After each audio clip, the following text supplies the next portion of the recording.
2023 has been an exciting year for football boots with a lot of great new releases. So in this video, I wanted to cover my personal favorite boots based on all the different models I tried on this year. While there were some really great high-end boots to choose from this year, there was also some amazing affordable options as well. And in this list, we're going to cover boots that range from $70 on the low end all the way up to $300. So no matter what your budget is, you'll be able to find something that works for you. And if you're interested in picking up any of these boots after watching the video, I'll leave links in the description where you can find them for sale online.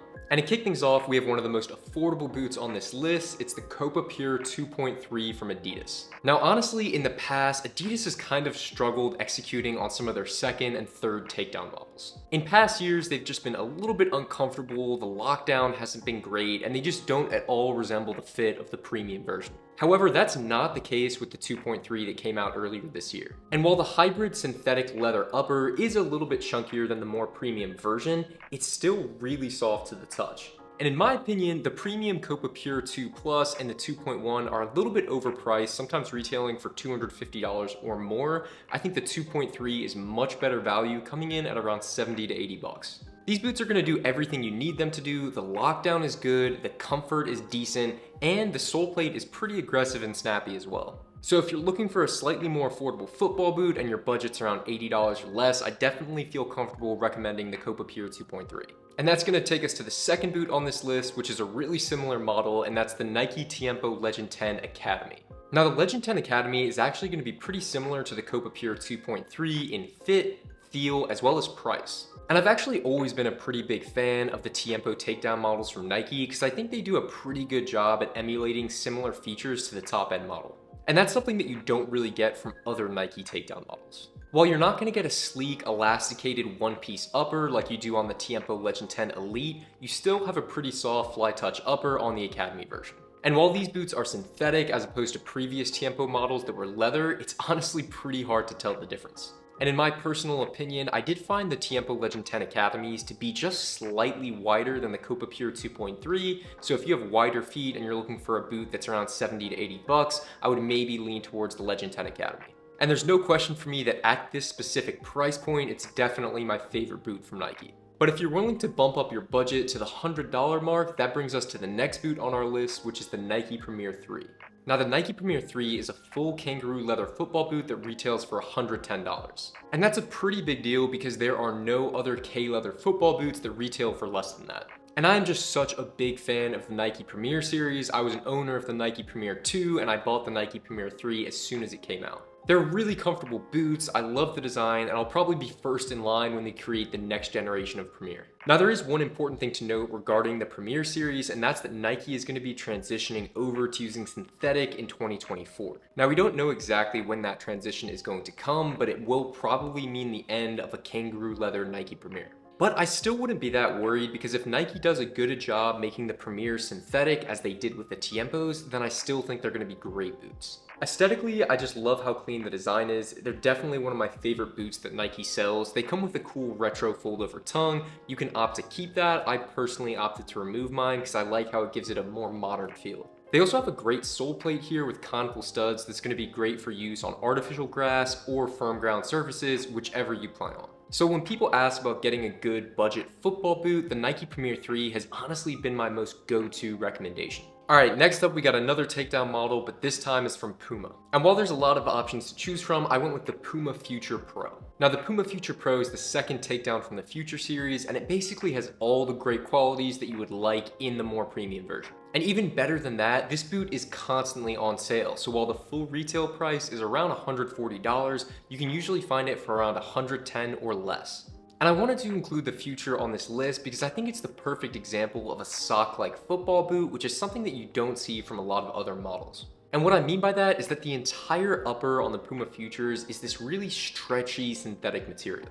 And because of that really stretchy synthetic upper, I think it's one of the only Puma models that's good for players with wide feet. It's also easily the most comfortable Puma boot in my opinion. And I would say this is the first boot that we're discussing on this list that truly has a thin, barefoot feel on the ball. And while that's not something that every player is looking for, if you do want something more minimal, the Puma Future Pro is a good option. I also like the aesthetic of it too. It's probably one of the more flashy boots that I got to try on this year. So if the idea of a stretchy sock-like football boot appeals to you, this is definitely one to check out. And next up, we have what's going to be the final takedown model on this list, and it's another Nike. It's the TMO Legend 10 Pro.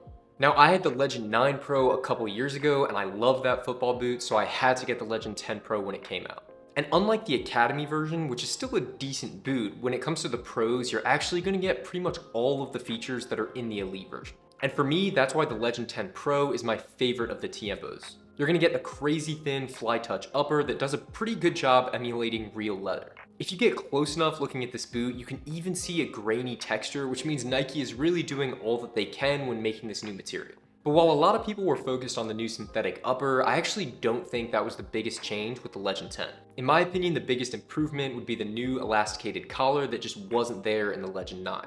This new collar is going to give you much better comfort and lockdown around the ankle area, and in my opinion, it makes it the most comfortable TMO that we've seen in years. And while the upper isn't going to stretch quite as much compared to natural leather, these boots have a pretty wide fit from the get-go, so they are going to be accommodating for most players. I think historically, TMOs are kind of known for being the more comfortable boot in Nike's lineup, and I think in 2023, that's still the case. And although it might be an unpopular opinion, if you gave me the choice between the Phantom GX, the Vapor 15, or the TMO, I would still take the TMO. And while the premium TMO Legend 10 Elite is great, it retails for like $220, so in my opinion, I think you should just save $100 and get the Legend 10 Pro. Next up, we have what's probably my most worn boot of the year. It's the New Balance 442 V2 Pro. Now this is going to be New Balance's flagship leather football boot, and the full retail price is $140, but you can often find it on sale. But even at $140, I still think this boot is a great deal. And one important thing you should know is that I have pretty wide feet as a player, and I have not tried on a boot that accommodates wide feet like this boot does. And part of what's really cool about New Balance boots is that they offer their boots in both a standard and a wide variation, and the wide variation is actually what I went with here. And while the wide variation doesn't actually give you any more width on the sole plate, essentially they just give you more upper to work with, which is going to result in more volume inside the football boot. But even if you just got the standard variation, it's going to be wider than most football boots on the market, just because I think New Balance have a slightly better, more ergonomic, and more anatomical sole plate. I think the shape of New Balance football boots in general just more closely resembles your feet, if that makes sense, and it just results in a better fit overall.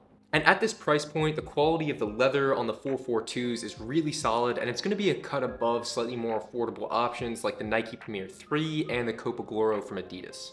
And another thing I like about the 442 is that despite looking like a pretty traditional leather football boot, it's actually surprisingly modern. And what I mean by that is that it's just as light as the Vapor 15 from Nike. But based on how these boots were marketed, you probably wouldn't expect that. And part of the reason you have that weight savings is because the sole plate on the 442s is really snappy and light. Now, one note of caution I will mention is that I did have a little bit of heel pain in my left foot after the first few sessions playing with these boots. I think that's partially due to the fact that the heel liner is just really thin on the 442s.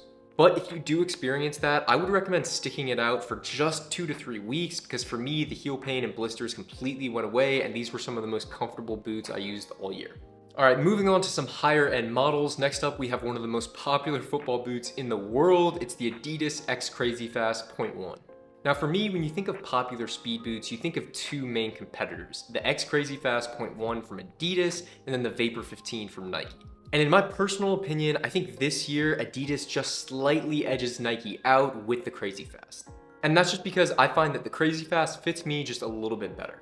There's just a little bit more space in the toe box when it comes to the Crazy Fast 0.1. And another thing I like about these boots is just they are what they say they are. They're called the Crazy Fast, and as you would expect, they're lightweight, quick, and aggressive. And it's no surprise that they are one of the lightest football boots you can get on the market. And while playing with these boots, the thing that stood out to me the most is just how much of a barefoot touch you get on the ball. Now, once again, that's not going to be for all kinds of players. Some people like a little bit more padding, a little bit more structure to their boots, but if you're a fan of something that's really minimal, the X Crazy Fast is definitely going to give you that. On top of that, the sole plate on these is crazy aggressive with these triangular studs, so when your foot is locked in, it's not going anywhere. And the original retail for the Crazy Fast 0.1 when they came out was about $260, but now they've been out for a little bit, you can find them for closer to $200. And after talking about the X Crazy Fast 0.1, I feel like I have to mention its bigger brother, the X Crazy Fast Plus. Now, if you like the idea of the minimal X Crazy Fast 0.1, but you want something even thinner and even lighter, then that's where the Crazy Fast Plus comes in. Now, this is another boot that when I saw for the first time this year, I was really impressed with. The Crazy Fast Plus is going to have a U-throat construction with a standalone tongue instead of a one-piece upper construction. And that kind of puts it in a class of its own because almost every other speed boot that you see these days is going to have that one-piece design.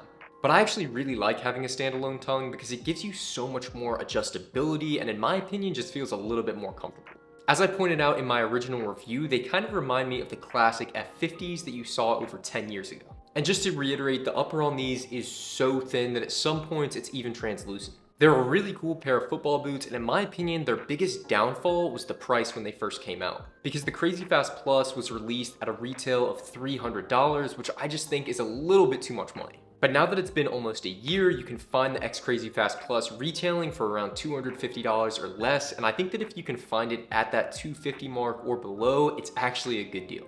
And these boots are definitely going to offer something different than any other top-end speed boot that you can find.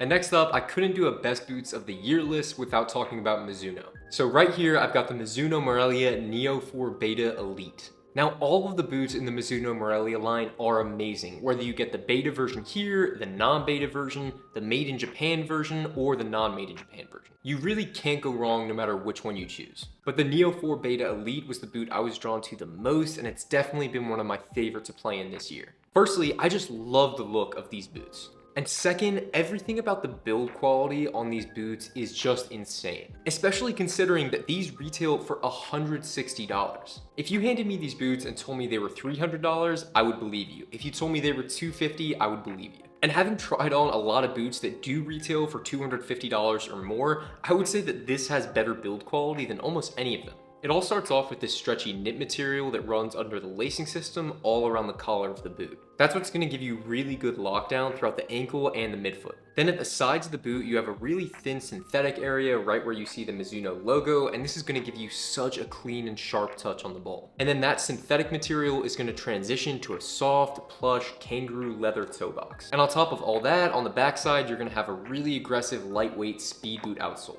And what I like most about this boot is just the finer details. So where all of these different sections kind of intersect with each other, so where the knit collar meets the synthetic part of the midfoot, and where the kangaroo leather toe box meets that synthetic area, it's just so clean and so well stitched together. As far as the fit and feel goes, this is going to be one of the more slim and aggressive options that Mizuno has. It's going to feel pretty snug towards the midfoot, but then it will open up a little bit and be better for wide feet in the toe box area. Now, the made in Japan version of the Neo 4 Beta is going to retail for closer to $300, but in my opinion, this Elite version here is pretty much identical. And if you're someone that's never tried a pair of Mizuno football boots before, I think this is definitely a great pair to start out with. So now we're getting into the realm of some real heavy hitters, talking about my favorite boots of the year, and next up we got the New Balance Tekela V4 Pro Low Edition. Now, historically, New Balance hasn't really made the coolest looking boots on the market. But aesthetically, these boots in the white colorway were the best looking boots I tried on all year. Now, obviously looks are going to be subjective, but that was just my opinion. But more importantly, these Tekelas are probably my favorite boot that New Balance offers right now. And that's actually saying something because all of New Balance's current models are very, very good. And while I did consider putting the Furon V7 in this list because that's also a great model, for me, the Tekela V4 just slightly edges it out. And that's the same situation with the laceless Tekela V4 Pro. While that's an amazing boot and probably my favorite laceless football boot, I just think the addition of that lacing system really brings this boot together.